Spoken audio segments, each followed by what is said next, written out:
U.S. Consul General Karachi, Conrad Tribble, visited the Mausoleum of Quaid-e-Azam Muhammad Ali Jinnah and paid his respects to the founder of Pakistan.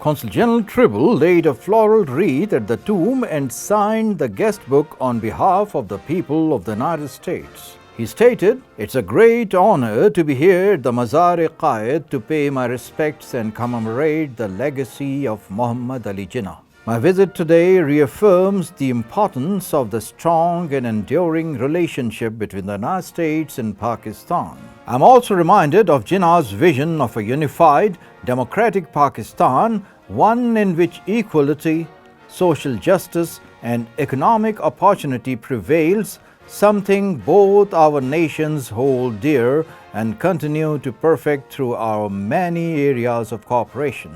Following the wreath laying, Consul General Tribble visited the tombs of Liaquat Ali Khan, Pakistan's first Prime Minister.